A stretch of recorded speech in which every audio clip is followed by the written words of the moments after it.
जैसे ही दुर्योधन का अंतिम समय आता है, उसी समय माता गांधारी आती है और दुर्योधन की दशा को देखते हुए और उसकी पीड़ा को देखते हुए कहती है कि हे दुर्योधन, मैंने अपने 100 पुत्रों को तो नहीं देखा, परंतु मैं तुम्हें मरने नहीं दूंगी, मैं तुम्हें जीवित कर सकती हूँ।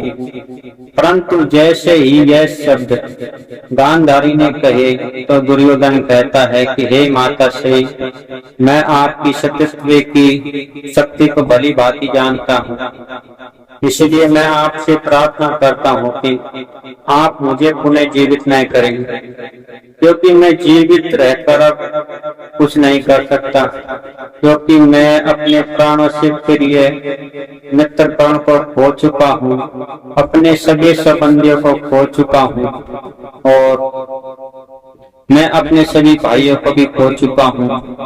यदि मैं जीवित भी रहा तो मैं वैसे ही मर जाऊंगा और मैं अपने जीते जी इन पांडवों को विजय होते हुए नहीं देख सकता, इसलिए मेरा मरना ही श्रेष्ठ है।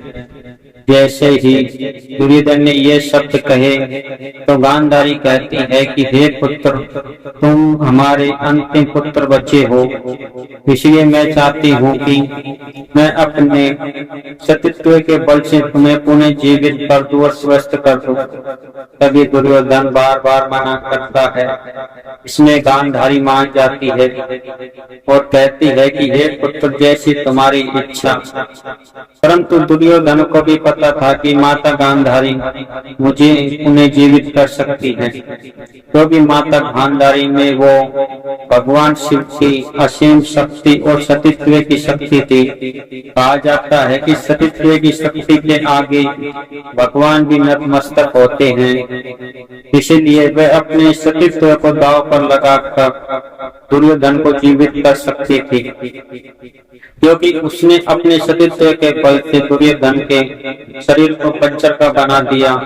परंतु उसकी जंघा पर उसने एक पत्थर बांध दिया, जिसके कारण वहां पर उसकी जगह कमजोर रह गई और इसी का फायदा उठाकर भीम ने उस अधर्मी दुर्योधन को जंघा से ही उसकी दोनों जंघाओं को तोड़ दिया। यह जंघा का टूटने पर ही उसकी मृत्यु के कारण बनी। परंतु गांधारी को जैसे ही पता चलता है तो वह दौड़ती हुई रात में आती है और दुर्योधन से मिलती है और दुर्योधन से जीवित होने के लिए कहती है, परंतु दुर्योधन मना कर देता है। कहा जाता है कि मैं अब इतना बड़ा विश्वासी नहीं हूँ कि मैं अपने परिजनों को खोकर खुद जीवित रह सकूं, इसलिए मेरे मरना ही श्रेष्ठ है।